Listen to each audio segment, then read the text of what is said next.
Mark 5. And they came to the other side of the sea, into the country of the Gerasenes.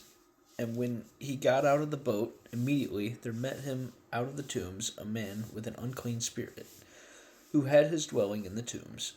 No one could any more bind him, even with a chain, for he had often been bound with shackles and chains, but he wrenched the chains apart, and he broke the shackles in pieces. No one had the strength to subdue him. Always, night and day, in the tombs and in the mountains, he was crying out and cutting himself with stones. And when he saw Jesus from afar, he ran and worshipped him. And crying out with a loud voice, he said, "What have I to do with you, Jesus, the Son of the Most High God? I solemnly implore you, by God, do not torment me." For Jesus had said to him, "Unclean spirit, come out of the man." And he asked the spirit, "What is your name?" And the spirit replied, "My name is Legion, for we are many." And he pleaded earnestly with him not to send them out of the country. Now there was there on the mountainside a great herd of pigs feeding, and they pleaded with him, saying, "Send us into the pigs, let us enter into them." So he gave them permission, and the unclean spirits came out and entered the pigs, and the herds numbering about 2,000 rushed down the hill into the sea and were drowned in the sea. And they that fed them fled and told it in the city and in the country. And they came to see what it was that had happened. And they came to Jesus and saw him who had been possessed with demons, that previously had the legion, sitting, clothed and in his right mind, and they were afraid. And they that saw it described to them what had happened to him that was previously possessed with demons, and about what had happened to the pigs. And they began to beg him to depart from their borders.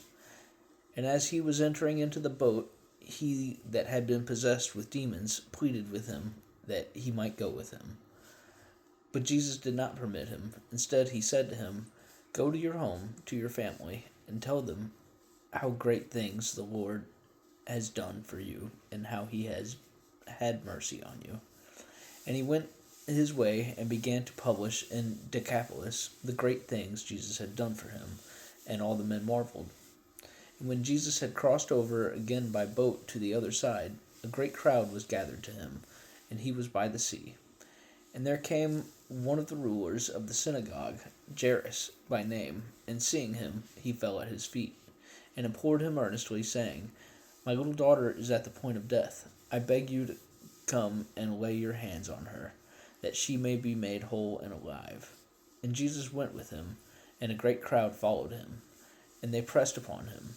And a woman who for 12 years had an issue of blood, and had suffered many things of many physicians, and had spent all that she had, and was nothing bettered, but rather grew worse, having heard the things about Jesus, came from the crowd behind him, and touched his garment. For she said, "If I touch but his garment, I shall be made whole."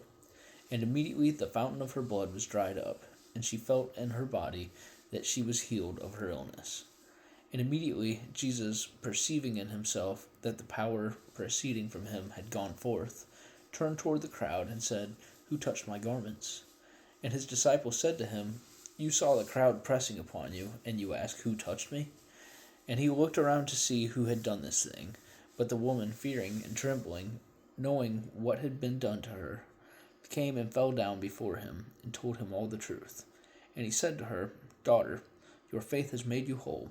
Go in peace and be free of your illness." While he was still speaking, some came from the rulers of the synagogue's house, saying, "Your daughter is dead. Why do you trouble the teacher any further?" But Jesus, not heeding the word spoken, said to the ruler of the synagogue, "Fear not, only believe." And he permitted no one to follow him, save Peter, James, and John, the brother of James. And they came to the house of the ruler of the synagogue, and he saw a tumult, and many weeping and wailing greatly. And when he had entered, he said to them, "Why make you a tumult and weep? The child is not dead, but sleeps." And they laughed him to scorn. But he, having put them outside, took the father of the child and her mother, and those that were with them, and went to where the child was. And taking the child by the hand, he said to her, "Talitha cumi," which means, "Little girl, I say to you, rise. And immediately the girl got up and began walking, for she was 12 years of age. And they were immediately overcome with amazement.